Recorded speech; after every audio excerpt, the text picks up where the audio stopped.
తాకట్టులో ఉన్న బంగారాన్ని విడిపించి ఆ రోజున్న మార్కెట్ ధర కట్టి మిగిలిన డబ్బును మీకు అందిస్తుంది కొమ్మూరి గోల్డ్.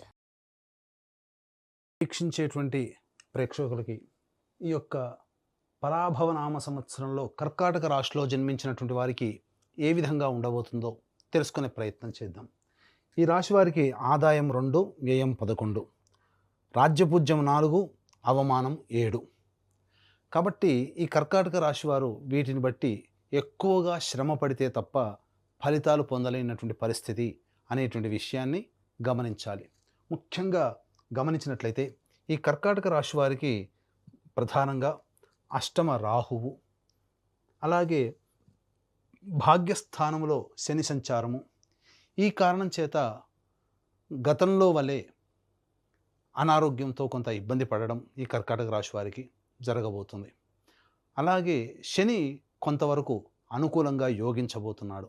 భాగ్య శని ప్రభావం అంటే అన్ని అవకాశాలు దగ్గర దాకా వచ్చినట్టే వస్తాయి, కానీ అవకాశాన్ని జార విడుచుకుంటారు. అది స్వయంకృతాపరాధం కావచ్చు, దైవానుగ్రహం లేక వల్ల కావచ్చు, లేదా ఇతరుల యొక్క మోసపూరితమైనటువంటి చర్యల వల్లనైనా కావచ్చు. కానీ ఏది ఏమైనప్పటికీ కూడా నష్టం జరగబోతుంది కదా. కాబట్టి ఇటువంటి నష్టాల్ని దైవానుగ్రహం చేత మాత్రమే నివారించుకోగలుగుతాం అనే విషయాన్ని గుర్తుపెట్టుకొని దైవానుగ్రహాన్ని నిరంతరం పొందే ప్రయత్నం చేసినట్లయితే మంచి శుభఫలితాలు ఈ కర్కాటక రాశిలో జన్మించినటువంటి వారు పొందుతారని చెప్పవచ్చు. ముఖ్యంగా మే 31వ తారీఖు వరకు కూడా మిథున రాశిలో గురు సంచారం చేస్తున్నటువంటి ఈ కారణం చేత ఖర్చులు అధికంగానే ఉంటాయి, కానీ సద్వ్యయం అవుతుంది. అంతేకాకుండా ఈ మే 31వ తారీఖు లోపల తీర్థయాత్రలు సందర్శించడం, మఠాధిపతులు, పీఠాధిపతులు, కుటుంబ పెద్దలు, మత పెద్దల యొక్క ఆశీర్వచనాలు పొందడం, ఏదైనా శుభకార్యాలలో ఎక్కువగా పాల్గొనడం, ఇతరులకి మీరు వాలంటరీగా సహాయ సహకారాలు మీ వంతు అందించడం, తద్వారా కొంతవరకు యోగాన్ని పొందగలుగుతారని చెప్పవచ్చు. ఈ యొక్క చేసినటువంటి వాలంటరీ సర్వీస్ ఏదైతే ఉంటుందో అది భవిష్యత్తులో మిమ్మల్ని ఆపద సమయంలో కంచుకోటలాగా కాపాడుతుంది అని విషయం మర్చిపోకండి. ఇక జన్మరాశిలోనే మీకు జూన్ 1వ తారీఖు నుంచి అక్టోబర్ 30వ తారీఖు వరకు కూడా జన్మరాశిలో గురు సంచారం చేస్తుండడం, ఈ కారణం చేత ఒక రకంగా చెప్పాలి అనంటే ఈ జన్మరాశిలోనే సంచారం చేస్తున్నటువంటి కారణం చేత పాండవులు రాజ్యభ్రష్టత్వం పొందడం జరిగింది. కాబట్టి దీన్ని మనం నెగిటివ్లో పాజిటివ్గా వెతుక్కోవడము అంటే వాళ్ళకి విదేశీయానం అడవుల బాట పడ్డారు, అంటే ఉన్న ప్రాంతం నుంచి వేరే ప్రాంతానికి వెళ్ళారు, అక్కడ కష్టాలు పడ్డారు. దీన్ని మనం పాజిటివ్గా ఎలా తీసుకోవాలి? విదేశీయానము, విదేశీ విద్య, దూర ప్రాంతానికి వెళ్ళాలనే కోరిక, అక్కడ స్థిరపడాలి విదేశాల్లో అనే కోరిక ఎవరికైతే ఉంటుందో అటువంటి కోరికని మీరు సంచారం జూన్ 1వ తారీఖు నుంచి అక్టోబర్ 30వ తారీఖు వరకు జన్మరాశిలో సంచారం చేస్తున్నటువంటి గురు ప్రభావంలో కలుగుతుంది. కానీ కష్టాలు ఎదుర్కోక తప్పదు. కాబట్టి కష్టాలు అనేటువంటివి అక్కడ దూర ప్రాంతంకి వెళ్ళినా అక్కడ తప్పవు, కష్టాలు పడక తప్పదు. దానికి మనస్సుని నిశ్చయం చేసుకొని ముందడుగు వేయండి. వీసా రావాలనుకునే వాళ్ళకి ఈ సమయం అనుకూలంగా ఉండబోతుంది, వీసా లభిస్తుంది. లేదా విదేశీయానానికి వెళ్ళాలనుకునే వాళ్ళకి జూన్ 1 నుంచి అక్టోబర్ 30 వరకు అక్కడ మీకు శాంక్షన్ అయిపోతాయి.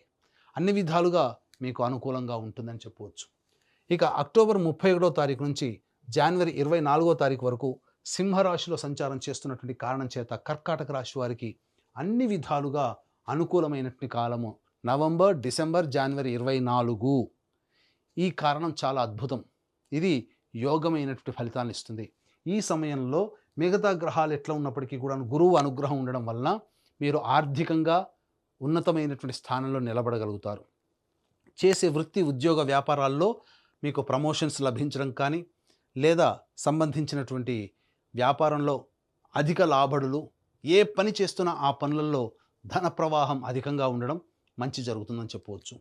ఇక మళ్ళీ జనవరి 24 నుంచి వచ్చే సంవత్సరం ఉగాది వరకు కర్కాటక రాశిలోనే వక్రీకరించున్నటువంటి కారణం చేత కష్ట నష్టములు అనేటువంటివి ఎదుర్కోక తప్పదు ఈ సమయంలో. కాబట్టి జాగ్రత్తలు పాటించండి, కష్టాలు అనేటువంటివి ఉంటాయి. కానీ నవంబర్, డిసెంబర్, జనవరి 24 ఈ 2 నెలల సంబంధించినటువంటి 26 రోజుల పాటు ఏదైతే ఉంటుందో అది మీ జీవితంలో చక్కటి స్థితిగతిని పొందడానికి అవకాశం కల్పిస్తుంది అని చెప్పవచ్చు. అయితే వీక్షించేటువంటి ప్రేక్షకుల్లో కూడా చాలామందికి ఎన్నో ఆశలు, ఆశయాలు, కోరికలు ఉంటాయి. ఈ సంవత్సరమైనా, గత సంవత్సరం కంటే కూడా ఈ సంవత్సరమైనా కానీ ఆనందదాయకంగా మనకు ఉంటుందా లేదా, కోల్పోయినటువంటి దాన్ని మళ్ళీ ఈ సంవత్సరంలో మనం తిరిగి పొందగలుగుతామా అని ప్రతి మనిషికి ఒక ఆశావహ దృక్పథంతో ముందడుగు వేస్తారు. ఇవన్నీ మనం అనుకున్నవన్నీ సక్సెస్ఫుల్గా జరగాలనంటే నవగ్రహాల యొక్క అనుగ్రహం సంపూర్ణంగా కావాలి. అందుకని ఈ కర్కాటక రాశితో పాటుగా 12 రాశుల్లో జన్మించినటువంటి వారికి ఈ నవగ్రహాల యొక్క అనుగ్రహం సంపూర్ణంగా ఉండడం కోసం మన పీఠం ఆధ్వర్యంలో ఏప్రిల్ 1వ తారీఖు చైత్ర పౌర్ణమి రోజున సాయంకాలం 6 గంటలకి అత్యంత శీఘ్ర ఫలితాలను ఇచ్చే 3 నక్షత్రాల్లో ఒకటైనటువంటి హస్తా నక్షత్రం రోజున నవగ్రహ పాశుపత హోమము, అలాగే ఆరోగ్యం కోసం మృత్యుంజయ హోమం, సర్వకార్యాలలో జయం పొందడం కోసం సుదర్శన హోమము, అలాగే దాంపత్య అభివృద్ధి, వివాహ సిద్ధి, ఉద్యోగ ఆర్థికాభివృద్ధి, వీటికి సంబంధించి లక్ష్మీ మూలమంత్ర సంప్రతి లక్ష్మీ సూక్త హోమము, సర్వశాంతులకి సంబంధించి రుద్రహోమం జరిపించి శక్తిపాతము చేసినటువంటి కరుంగలి మాల ఇవ్వడం జరుగుతుంది. కాబట్టి ఈ సర్వదోష నివారణ పూజల హోమాల్లో ఆసక్తి కలిగినటువంటి వాళ్ళు ఏప్రిల్ 1వ తారీఖు మధ్యాహ్నం 3 గంటల లోపల స్క్రీన్పై కనిపిస్తున్నటువంటి నెంబర్కి కాంటాక్ట్ చేసి నమోదు చేసుకోవచ్చు. ఇక తదుపరి భాగమైనటువంటి ఈ యొక్క సంబంధించినటువంటి కర్కాటక రాశిలో జన్మించినటువంటి వారికి ఏ ఏ సమయంలో నిరుద్యోగస్తులకి ఉద్యోగం లభిస్తుంది, ఉద్యోగస్తులకి ప్రమోషన్స్ లభిస్తాయి, లేదా వేరే సంస్థల్లో ప్రయత్నం చేస్తే మంచి జరుగుతుందనే విషయాన్ని తెలుసుకుందాం. ఈ కర్కాటక రాశిలో జన్మించినటువంటి వారికి 17 సెప్టెంబర్ నుంచి 17 అక్టోబర్ వరకు ఉన్నటువంటి కాలము, అలాగే 16 డిసెంబర్ నుంచి 13 జనవరి మధ్య ఉన్నటువంటి కాలము, మరియు 14 ఏప్రిల్ నుంచి 14 జూన్ మధ్య ఉన్నటువంటి కాలము చాలా అనుకూలము. ఈ సమయంలో మీకు తప్పకుండా ఉద్యోగము లభిస్తుంది, ఉద్యోగ అభివృద్ధి కలుగుతుంది, మీకు ప్రమోషన్స్ కానీ కోరుకున్న చోట బదిలీలు కానీ జరుగుతాయి. కేంద్ర రాష్ట్ర ప్రభుత్వ ఉద్యోగస్తుల వారికి సంబంధించి ఈ సంవత్సరం సామాన్యమైనటువంటి ఫలితాలు పొందుతారని చెప్పవచ్చు. ఇక ప్రధానంగా గమనించుకున్నట్లయితే ఈ సంబంధించినటువంటి ఈ యొక్క కుజగ్రహ సంచార ప్రభావం కర్కాటక రాశి వారికి ఏ విధంగా ఉండబోతుంది, 2 ఏప్రిల్ నుంచి 10 మే వరకు ఉన్నటువంటి కాలం ఏదైతే ఉంటుందో ఇది ప్రధానంగా ఆస్తి వ్యవహారాలకు సంబంధించి, గతంలో తాలూకు చేసినటువంటి పనులకి సంబంధించినటువంటి చర్చలకి, వీటన్నిటికీ కూడాను సమయం అనేటువంటిది ఉంటుంది. ఈ సమయంలోనే ఆస్తికి సంబంధించినటువంటి, న్యాయకు సంబంధించినటువంటి వివాదాలకు సంబంధించి, అలాగే విదేశీయానము, విదేశీ ఉద్యోగము వెళ్ళాలనే ఆలోచనకి శ్రీకారం ఈ సమయంలో చుట్టబోతుందని చెప్పవచ్చు. ఇక 11 మే నుంచి 19 జూన్ మధ్య ఉన్నటువంటి కాలం ఏదైతే ఉంటుందో ఈ సమయంలో ప్రధానంగా మీలో ఆత్మవిశ్వాసం పెరుగుతుంది. కాకపోతే ఎదుటి వాళ్ళని తక్కువగా చూడడం అనేటువంటిది ఈ సమయంలో ఉండడం వల్ల మీరు అనుకున్న దానికంటే తక్కువ ఫలితాలు పొందుతారు. కాబట్టి లౌక్యంతో వ్యవహరించి అందరితో కలుపుకొని పోయే విధంగా మీరు సంయమనం పాటించినట్లయితే ఈ సమయాన్ని కూడా మీరు అనుకూలంగా మరల్చుకోవచ్చు. ఇక ప్రధానంగా చూసుకున్నట్లయితే 20 జూన్ నుంచి 1 ఆగస్టు వరకు ఉన్నటువంటి సమయం ఏదైతే ఉంటుందో ఈ సమయం ప్రధానంగా అన్ని విధాలుగా కర్కాటక రాశిలో జన్మించినటువంటి వారికి సంపూర్ణమైనటువంటి యోగ కాలముగా చెప్పబడి ఉంది. ఏ ప్రయత్నం చేసినా ప్రయత్నంలో అన్ని విధాలుగా లాభదాయకంగా ఉంటుంది అని చెప్పవచ్చు. 1 ఆగస్టు నుంచి 17 సెప్టెంబర్ మధ్యకాలం ఏదైతే ఉంటుందో ఇది అంత అనుకూలమైనటువంటి సమయం కాదు. వృధా ఖర్చులు పెరుగుతాయి. అన్నిటికంటే మించి ఏ పని చేసినా ఆ పనులలో ఆటంకాలు అనేటువంటివి కలుగుతాయి. ముఖ్యంగా ఉద్యోగ సంబంధముగా దూర ప్రాంతానికి వెళ్ళాల్సినటువంటి పరిస్థితి ఎక్కువగా ఉంటుంది. ప్రయత్నాల్లో ఆటంకాలు ఎదురవుతాయి. 18 సెప్టెంబర్ నుంచి 11 నవంబర్ మధ్యకాలం ఏదైతే ఉంటుందో ఈ సమయము మీలో ఆత్మవిశ్వాసము తగ్గుతుంది. గృహంలో మార్పులు చేర్పులు చోటు చేసుకుంటాయి. ఆల్రెడీ అద్దె ఇంట్లో ఉన్నటువంటి వాళ్ళు వేరే సమయానికి అనగా వేరే ఇంటికి మారాల్సినటువంటి పరిస్థితి వస్తుంది. గృహంలో మరమ్మతులు అనేటువంటివి చేయిస్తారు. 12 నవంబర్ నుంచి 8 మార్చి మధ్య ఉన్నటువంటి కాలం కర్కాటక రాశి వారికి అత్యంత కీలకమైనటువంటి కాలం. ఈ సమయమే మీరు జాగ్రత్తలు పాటించాల్సినటువంటి పరిస్థితి. ఎందుకనంటే కుజస్తంభన అనేటువంటిది జరిగి ప్రధానంగా నష్టం జరిగేటువంటి అవకాశం ఉంటుంది. కాబట్టి ఈ నష్టం అంటే ఏంటి? ధన పరంగా నష్టం కావచ్చు, కుటుంబ పరంగా నష్టం కావచ్చు. అన్నిటికంటే ప్రధానంగా మీకు సంబంధించి ఆరోగ్యపరంగా కానీ, లేదా ఇంటికి సంబంధించినటువంటి ఆస్తిపాస్తుల వ్యవహారం పరంగాని, చెయ్యని పనికి నేరాన్ని మోపడం, తద్వారా కోర్టుల చుట్టూ తిరగడం లాంటి వ్యవహారాల్లో కానీ, ఇలా కొన్ని నష్టాలనేటువంటివి ఏర్పడబోతున్నాయి. కాబట్టి గృహపరంగా ఏదైనా కొన్ని చిక్కులు, ఇవన్నీ ఈ 12 నవంబర్ నుంచి 8 మార్చి వరకు ఉండబోతాయి. ఈ సమయంలో వీటన్నిటిని అధిగమించి ఆ సమయాన్ని కూడా మనం పాజిటివ్గా మార్చుకోవాలి అనంటే కొంత దైవానుగ్రహాన్ని పొందే ప్రయత్నం చేయడం, అతిగా ఆవేశపడడం అనేటువంటిది చెయ్యకూడదు. మీకు కోపం వస్తుంది, సంఘటనలు అలా ఉంటాయి, సమస్యలు అలాగే పరిస్థితులు అలా వస్తాయి. కానీ మనం సంయమనం కోల్పోకుండా, ఆవేశపడకుండా ఉన్నట్లయితే ఈ వచ్చే సమస్యలన్నీ ఇలా వచ్చి అలా వెళ్ళిపోతాయి. కాబట్టి సమస్యల్లో చిక్కుకుపోవాలి అని అనుకుంటే ప్రతిదానికి మీరు రియాక్ట్ అవ్వండి. 12 నవంబర్ నుంచి 8 మార్చి వరకు. లేదు ఆ సమస్యల్ని మనకు వద్దు, మనం ఉన్నవే ఎక్కువ ఉన్నాయి అని అనుకుంటే వచ్చేటువంటి సమస్యలకి మీరు ఆన్సర్ ఇవ్వకండి, సంయమనం పాటించండి. ఇది మీరు తెలుసుకోవాల్సింది. ఇదంతా కావాలి అంటే దైవానుగ్రహం తప్పనిసరి. కాబట్టి ఈ యొక్క కర్కాటక రాశిలో జన్మించినటువంటి వారు దైవానుగ్రహాన్ని పొందే ప్రయత్నం చేయండి. ఇక ముఖ్యంగా ఈ రాశిలో జన్మించినటువంటి విద్యార్థులకి పరీక్షలలో మంచి ఉత్తీర్ణత శాతంతో పొందుతారు. కాకపోతే కాంపిటీషన్ ఎగ్జామ్స్లో ఉన్నప్పుడు మాత్రం అధిక శ్రమ, అధిక ఒత్తిడి ఉంటుంది. కాబట్టి జాగ్రత్తలు పాటించండి. మీరు జ్ఞాపక శక్తి పెంపొందించుకోవడం కోసం యోగాని మీరు అభ్యాసం మొదలుపెట్టండి, ధ్యానం అనేటువంటిది మొదలుపెట్టండి. అన్ని విధాలుగా మీకు మంచి జరుగుతుంది.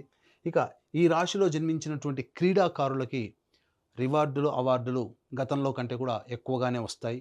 అన్ని విధాలుగా బాగుంటుంది. రాజకీయ రంగంలో ఉన్నటువంటి వాళ్ళకి మాత్రం కొన్ని ఒడిదుడుకులు తప్పవు. అనవసరమైనటువంటి వృధా ఖర్చులు ఎక్కువగా అవుతాయి. ఈ యొక్క పార్టీ పెద్దల యొక్క అభిమానాన్ని చూరగొనడం కోసం వృధా కాలయాపన, అలాగే ఖర్చులు కూడా అధికంగా ఎక్కువగా ఉంటాయని చెప్పవచ్చు. ముఖ్యంగా ఈ రాశిలో జన్మించినటువంటి రైతులు ఎవరైతే ఉంటారో రాబడి సామాన్యమే, దిగుబడి సామాన్యమే. ఆశించిన మేర కంటే ఎక్కువగా లభించదు, సామాన్యంగా ఉంటుంది. కాబట్టి కొత్త పంటల జోలికి వెళ్లకుండా ఉన్న వాటితోనే మీరు చక్కగా కొనసాగించుకునే ప్రయత్నం చేయండి, రైతులకి ముఖ్యంగా. ఇక ఏ రంగంలో ఉన్నటువంటి వాళ్ళకైనప్పటికీ కూడా ప్రధానంగా ఈ అక్టోబర్ 31 నుంచి జనవరి 24వ తారీఖు వరకు ఉన్నటువంటి కాలం కర్కాటక రాశి వారికి అత్యంత యోగ్యమైనటువంటి కాలముగా చెప్పబడి ఉంది. ఈ సమయంలో మీరు అన్ని విధాలుగా కొత్త వాటికి మీరు ప్రయత్నం చేస్తే మంచి జరుగుతుంది. ముఖ్యంగా ఈ రాశిలో జన్మించినటువంటి స్త్రీలు ఎవరైతే ఉంటారో ఆ స్త్రీలకి మంచి జరగబోతుంది. గతంలో కంటే మెరుగైనటువంటి జీవితాన్ని మీరు అందిపుచ్చుకుంటారు. వివాహం కాని వాళ్ళకి వివాహం జరుగుతుంది. స్త్రీలు సంతానవంతులవుతారు. భాగ్యము పెరుగుతుంది. అనగా మీ మాటకి విలువ పెరగడం, మిమ్మల్ని గౌరవించే వాళ్ళు ఎక్కువగా ఉండడం, కాకపోతే మిమ్మల్ని ప్రేమగా పలకరిస్తూ మీ చేత అన్ని విధాలుగా సహాయ సహకారాలు పొందేవాళ్ళు ఎక్కువగా ఉంటారు. కాబట్టి మీరు అందరి పట్ల ఒకే రకంగా కాకుండా కాస్త తెలివితో వ్యవహరించి మీ సర్వీస్ని అవసరమైన వాళ్ళకి మాత్రమే, మీకు ఉపయోగపడే వాళ్ళకి మాత్రమే ఇవ్వడం ద్వారా మీరు కాస్త పైచేయి సాధిస్తారని చెప్పవచ్చు. స్థిర చరాస్తుల కొనుగోలు అనేటువంటిది జరుగుతుంది. కాకపోతే గృహంలో ముఖ్యంగా ఈ 12 నవంబర్ నుంచి 8 మార్చి మధ్య కాలంలో గృహంలో అశాంతి చేకూరుతుంది. ఆస్తులు నష్టము, విలువైన ఆభరణాలు, వస్తువులు దొంగలించబడతాయి. కాబట్టి జాగ్రత్తలు పాటించండి. ఇక ఈ రాశిలో జన్మించినటువంటి కళారంగంలో ఉన్నటువంటి వాళ్ళు, అలాగే ఈ printing and electronic media, social media, నాటక రంగము, సినీ రంగంలో ఉన్నటువంటి వాళ్ళు, నటులకి ప్రధానంగా ప్రజాదరణ బాగుంటుంది, అవకాశాలు వస్తాయి. కానీ ఎన్ని అవకాశాలు వచ్చినా మీరు ఆశించినంతటువంటి ధనాన్ని మాత్రం మీరు పోగు చేసుకోలేకపోతారు. కాబట్టి నామమాత్రమైనటువంటి ఫీజుతో మీరు పనిచేయాల్సి వస్తుంది. కానీ మిగతా అన్ని రంగాల్లో ఉన్నటువంటి వాళ్ళకి, అనగా ఈ సినీ రంగంలోనే మిగతా అన్ని రంగాల్లో ఉన్నటువంటి వాళ్ళకి అవకాశాలు రావడం, మీ పేరు ప్రఖ్యాతులు పెరుగుతాయి. ధనం అనేటువంటిది లేకున్నప్పటికీ పేరు ప్రఖ్యాతులు అనేటువంటిది మీకు అది భవిష్యత్ పెట్టుబడిగా భావించి మీరు ముందడుగు వేసే ప్రయత్నం చేసినట్లయితే కళారంగంలో ఉన్నటువంటి వాళ్ళకు కూడా అన్ని విధాలుగా బాగుంటుంది అని చెప్పవచ్చు. అయితే ఈ యొక్క కర్కాటక రాశిలో జన్మించినటువంటి వారికి సమస్యలు అధికంగా ఉంటాయి. అని చెప్పడం జరిగింది. కాబట్టి ఈ సమస్యల పరిష్కారం కోసం ప్రతిరోజు గరికతో గణపతికి అష్టోత్తర పూజ చేయడం, హనుమాన్ చాలీసా రోజుకి 8 సార్లు పారాయణించడం, ఈ విధంగా ఒక 21 రోజుల పాటు మీరు నియమం పెట్టుకోండి. ఆ 21 రోజుల్లోనే మీ సమస్య పరిష్కారం అవుతుందని చెప్పవచ్చు. దీంతో పాటుగా నవగ్రహాల యొక్క అనుగ్రహం సంపూర్ణంగా ఉండాలి, తద్వారా మీరు మంచి జరగాలనే సదుద్దేశంతో మన పీఠం ఆధ్వర్యంలో ఈ యొక్క సర్వదోష నివారణ పూజలు, హోమాలు ఏప్రిల్ 1వ తారీఖు రోజున జరపడం, కరుంగలి మాల తద్వారా మీకు అందరికీ అందించడం, ఇవన్నీ మీకు చేరడం ద్వారా మీ కుటుంబంలో సుఖము, సంతోషము, మీ మాటకి విలువ పెరగడం, అన్ని విధాలుగా యోగదాయకంగా ఉండాలి అని ఆకాంక్షిస్తూ